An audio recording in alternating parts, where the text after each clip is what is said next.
Well, welcome back to another episode of the Chaplain's Corner, an inside magazine of the Beeman Show. Today we have what I'm going to say is kind of the culmination of several episodes that we've aired here over the last year. There'll be two of these previous episodes were of what happened or where we were in the past. One episode about where we are today, and there were two other episodes about where we're going in the future.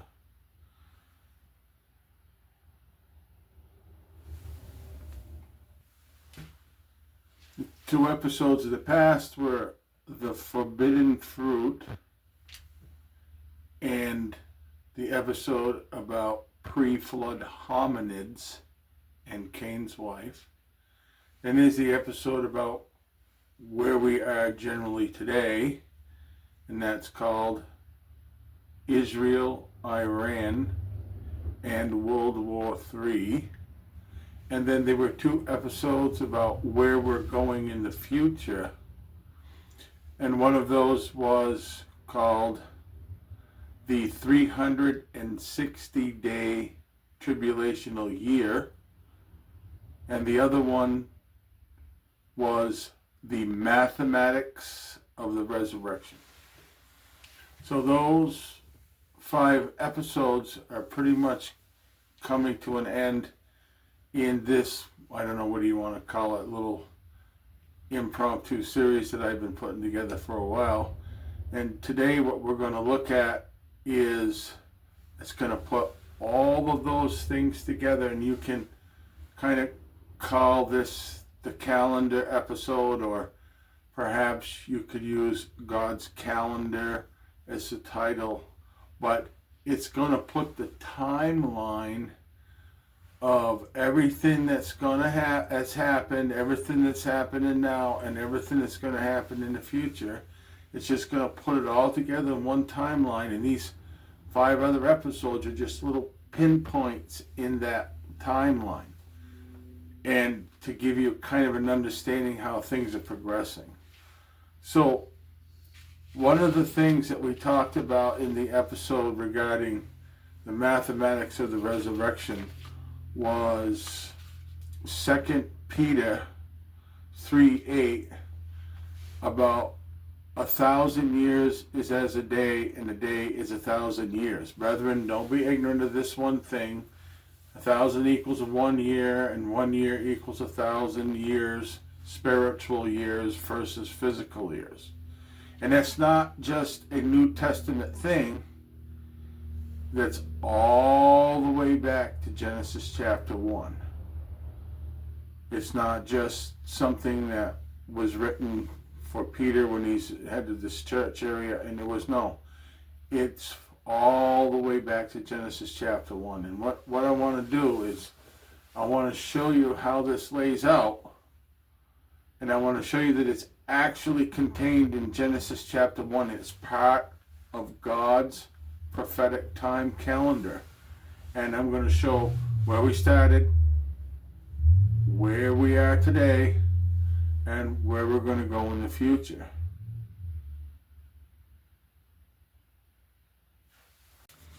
Alright, so I've tried to set this up with somewhat of an overhead camera shot so I can show you on this thing. 1,000 years is a day is 1,000 years. So Genesis chapter 1 up to the year 1000 is 2 Peter 3:8, one spiritual day. So I'm not saying that one day in Genesis chapter 1, let me be clear, I'm not saying that's 1,000 years. What I'm saying is that's one 24-hour day that represents a spiritual truth of 1,000 years. So Genesis chapter 1 through the year 1000 is the first day. So what does it say in Genesis chapter 1 about the second day? So it says God says in the second day the earth is covered by water. God comes over to the water and says, okay, let's divide the waters, creates a firmament or an atmosphere, air like we breathe, from the waters under the firmament, from the waters above the firmament. And he divides the waters, okay? And that happens on the second day of creation. So then going back to the spiritual timeline, God's calendar counts solar events, doesn't count, solar cycles, how many times the earth travels around the sun, a complete circle. That's 1 year. So it's 1,656 years from Genesis chapter 1 with Adam until the flood of Noah. So that puts the flood of Noah, 1,656 years, right smack just about in the middle of the second spiritual day. And so what happens on the second day? We know God divides the waters from the waters. What does God do on Noah on the second spiritual day? He takes the waters from under the firmament, from the waters above the firmament, collapses them down, and the whole world is flooded. There's no dry land anywhere. Just like on the second day in Genesis, on the second spiritual day, God returns the earth back to the way it was. And then slowly the waters are abated, and dry land appears. The ark comes to rest. They stay in the ark for a while before they come out, about 4 months, giving the grass a chance to grow. And we're on the second day. So Noah lives 350 years after the flood. Noah dies around the year 2006 solar cycles.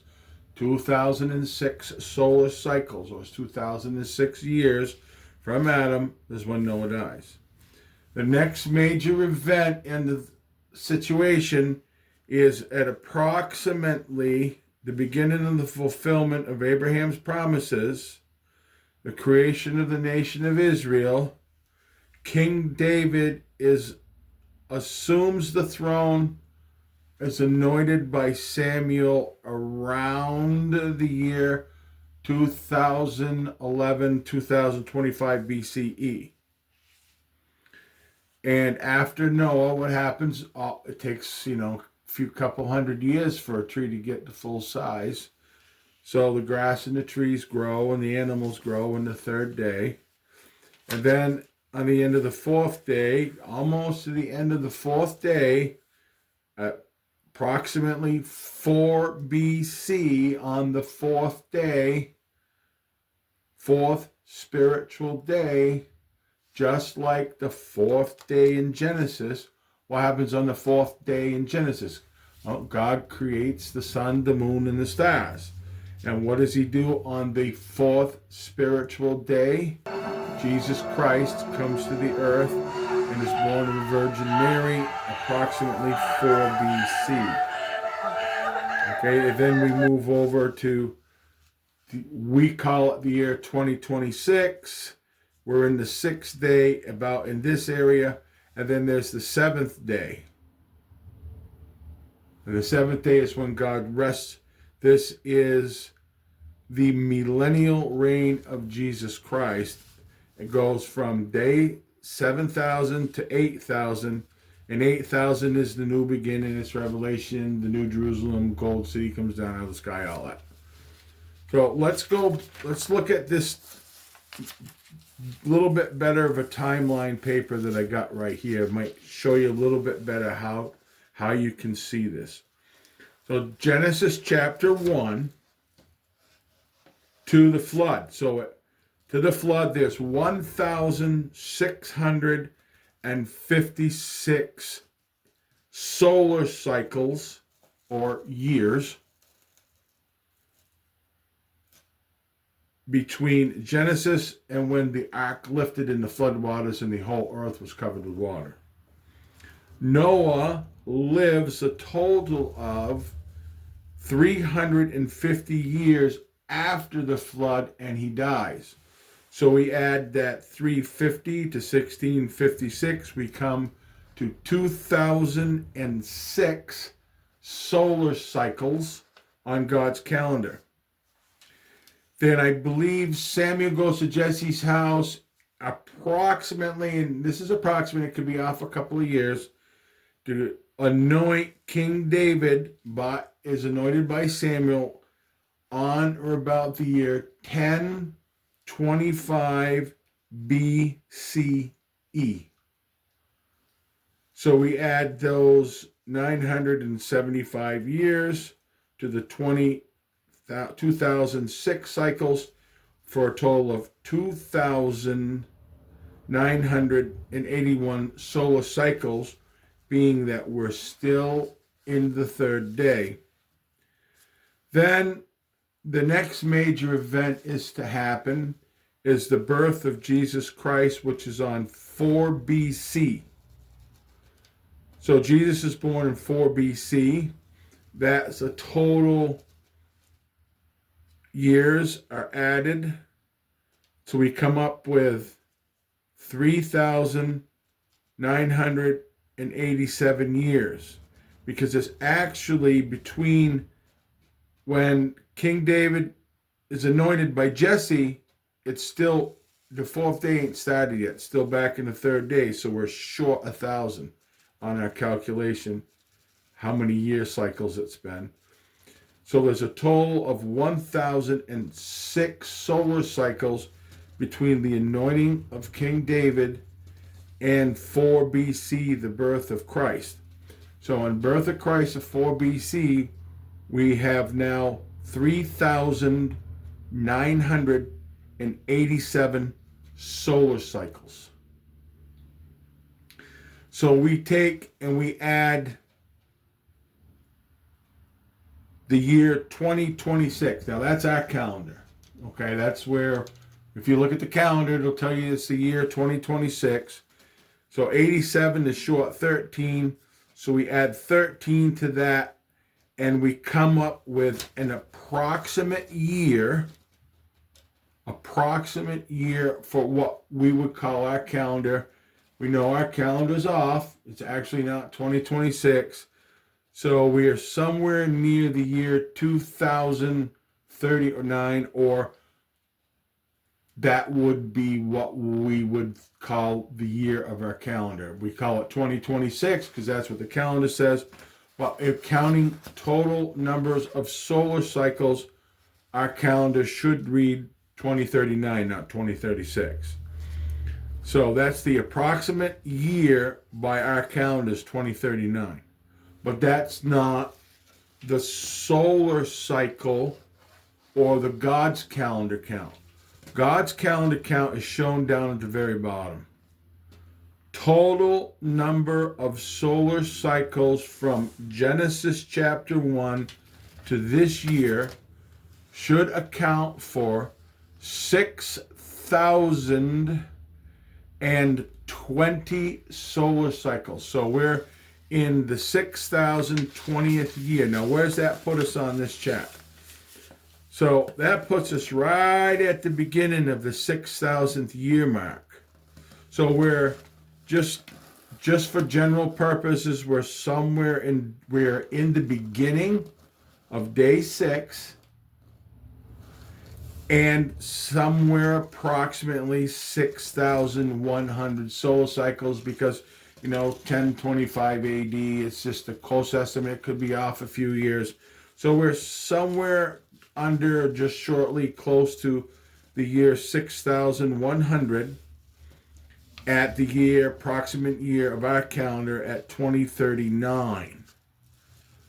So where does that put us on this chart for all this stuff that's going on, the millennial reign of Jesus? We got to make Jesus come back sooner, blah, blah, blah. So that's over here at day 7. And we're, as you can see, a ways away from day 7.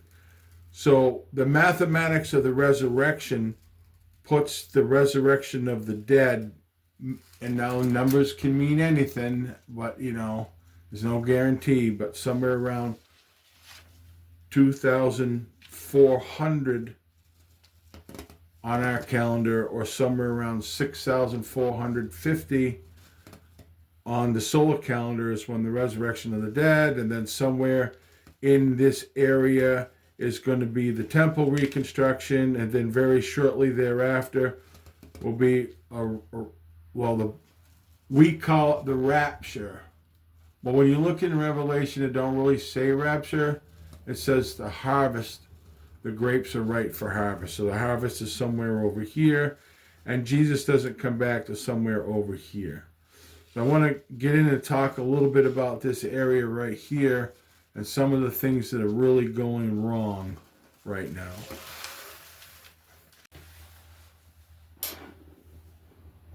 All right, so what I was referring to the seventh day.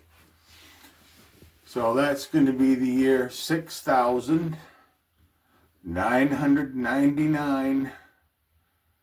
Technically, you could say 23 hours, 59 minutes, and 59 seconds begins the 7,000th year, and that is the seventh day in Genesis.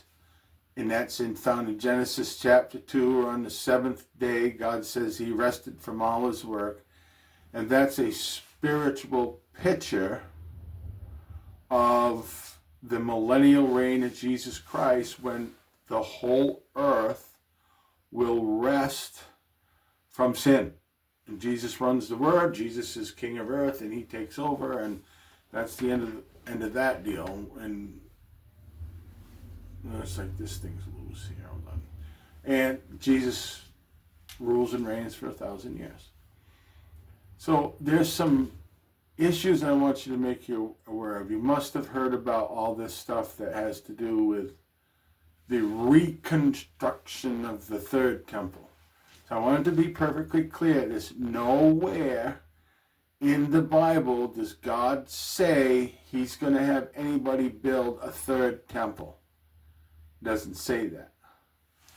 But what it does say is it gives some other references to this happens in the temple, takes a reed and measures the temple, and it mentions the temple, a third temple. So the assumption is that at some point there's going to be the reconstruction of the temple, and there's all this stuff in the media and all this other efforts being focused on trying to get control of the Temple Mount in Jerusalem, where they can rebuild the temple and all this stuff.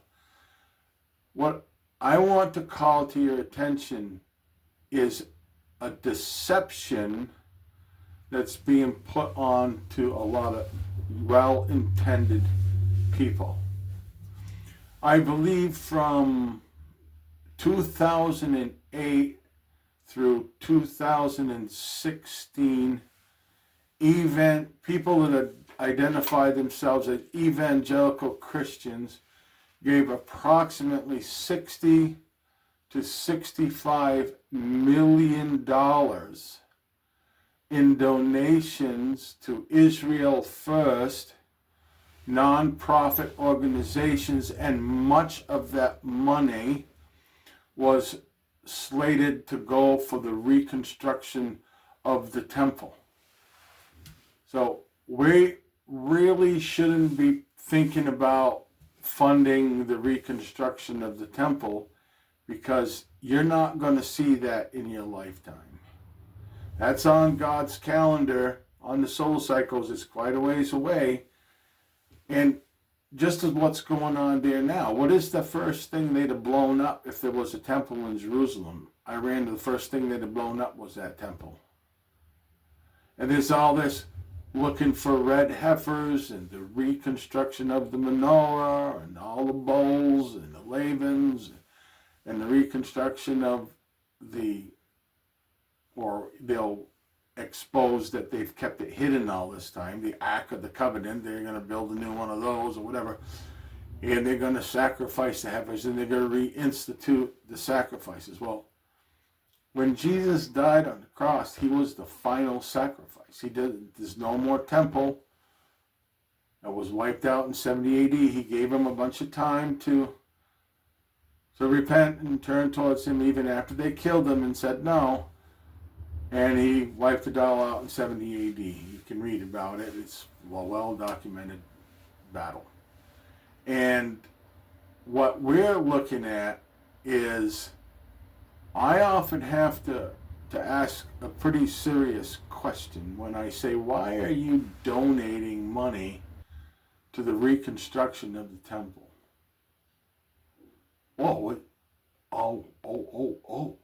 We're going to build the temple now to make Jesus come back sooner.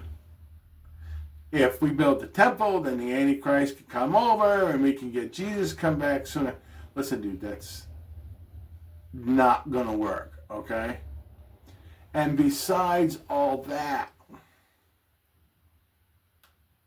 haven't you read the book of Revelation? Don't you know that before God comes back, that he is going to wreck this place? He's going to burn it to the ground. He's going to smash it with brimstone and giant chunks of hail out of the sky. He's going to poison all the water. He's going to kill half the creatures in the ocean. He's going to burn up a third of all the trees in the world. He's going to smite the earth with multiple different types of diseases and plagues.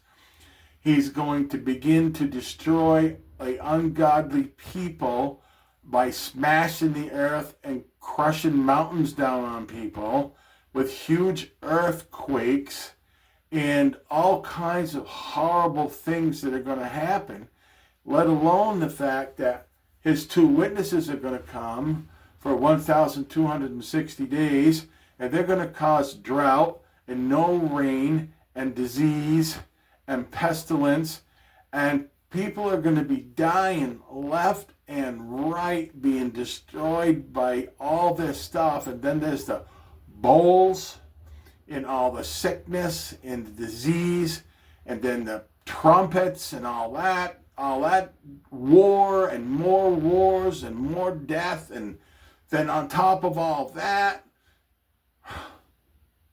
my goodness. And you want to rebuild the temple to make Jesus come back sooner? For goodness sakes, what are you doing?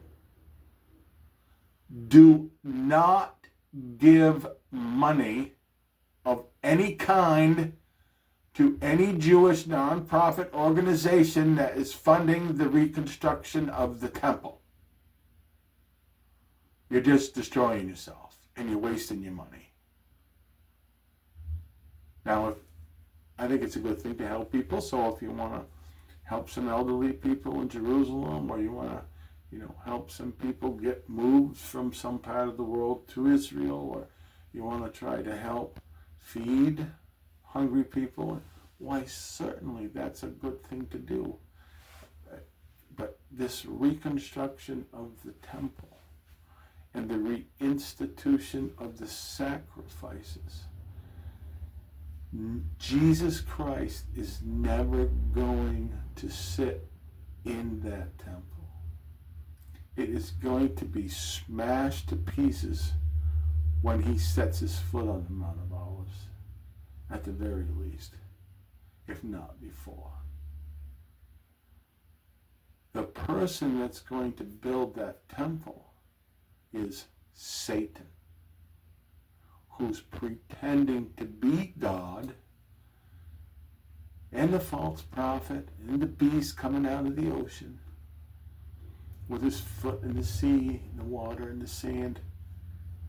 And Satan is going to sit down in that temple, and he's going to claim that he's God, and everyone's going to, hey, hooray, hooray, hooray for Satan. He's the Messiah. And that's the person that's going to sit in the temple, not Jesus.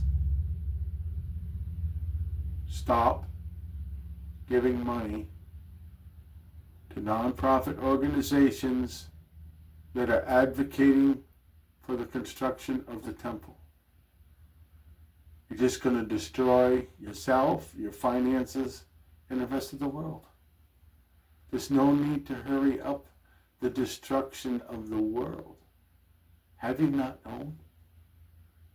What I'm saying is true. Have you not ever read the book of Revelation? Why would you give money to non-profit Jewish organizations that are funding the reconstruction of the temple when you know it's going to destroy your own country? It's going to smash everything. What God's going to do before he comes back, and you want him to come back sooner? You're not thinking the thing through.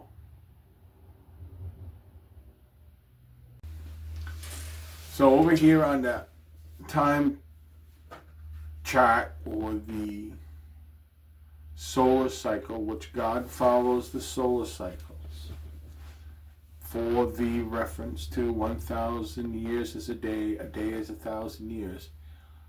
It's only just before the beginning of the seventh day, somewhere out there, we don't know what day or what hour or what year, but somewhere out there, somewhere in the area of 6,800 or 6,900 solar cycles, this tribulation thing will begin. And it's not going to go on for 100 years, because God says that if he doesn't shorten those days, no one would survive. It's going to be so bad.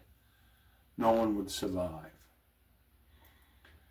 So that reconstruction of the temple, which is very interesting, I'll show you something about the modern construction techniques, is estimated that it will take 1,260 days to build, an approximation 3.5 years, to build the third temple. The two witnesses that witnessed for Jesus that are killed and wake up again alive 3.5 days later, or 2.5 days later, 3.5 days later, when some say Moses and Elijah, or they go up to heaven, but they witnessed for 1,260 days. The temple takes 1,260 days to reconstruct the third temple. The witnesses are around for 1,260 days. And by that point, our planet's speed to the atmosphere has shifted and increased speed, and we have dropped from a 365-day year to a 360-day year. You can see all that in the episode of the 360-day tribulational year, one of the previous episodes that tells us where we're going in the future. All of that stuff is right up there, 6,850, 6,900 years, solar cycles. 6,900 solar cycles. We're back in that area over there. Because remember, that period of time is only 7 years in length. It's only 7 years. So the first 3.5 years, the Antichrist proclaims peace and safety for the world, and they begin that reconstruction of the temple, and on comes God's witnesses. It takes 1,260 days to build the temple. There's 1,260 days while they're witnessing. We're in the 360-day year. All that goes good, and then at the end of that 1,260 days, Satan goes and kills the two witnesses and proclaims he's God and begins the slaughter of the Jewish people. Begins slaughtering them and becomes world anarchy. And it's 3.5 years later that Jesus is going to come back at the end of the tribulation. Jesus will come back. So looking at your chart from your solar cycles, right? Here, I'll just hold it up. I don't know if you can. I'll try to hold it so you can see it better, okay? Remember, we're over here, 6,100 or 6,039 or 6,020 solar cycles. That's where we are today. Now, over here is somewhere near the rapture, possibly, and then the tribulation began somewhere around 6,800, 6,900, and then it's the millennial reign, 7,000 through 8,000. Satan is bound up. Jesus is king of earth. Jesus is the ruler of the earth right here at the very last day of the week, 7,000th year. From the year 7,000 to the year 8,000. And then after that, after the year 8,000, then you got the white throne judgment, and Satan is loosed. Right at the end of the 7,000 years, 7,999 years, if you want to say that, that's fine. Satan is loosed, the Battle of Armageddon, it's all over. Next thing is white throne, and then down comes the new city in the year 8. In the 8,000th year, down comes the new city of Jerusalem, 1,500 miles long by 1,500 miles square. 12 gates, rivers of water coming out, made of solid gold that comes down out of heaven. And then everything after Revelations chapter 22 starts. But I wanted you to see that we're nowhere near this event yet. So we're hundreds of years, we've got to be hundreds of years away. We've got to be hundreds of years away from the reconstruction of the temple. We've got to be hundreds of years away from the beginning of the tribulation with the hailstones falling from the sky, and God burning up half the planet, a third of all the trees and the grass are burnt up, and poison into the oceans, and I mean the list goes on and on and on and on of the devastating biological events that are going to befall the inhabitants of the earth. So stop thinking that it's a good idea to try to bring Jesus back soon, because it's ridiculous. And don't give any more money for that stuff. All right, that's pretty much where we want to conclude with today. If I can think of something else that we need to get in here, this is just a general review of all those 5 lessons, and we'll put it into one long perspective, one giant timeline of where we are, where we've been, where we're going. And thank you very much. I appreciate you.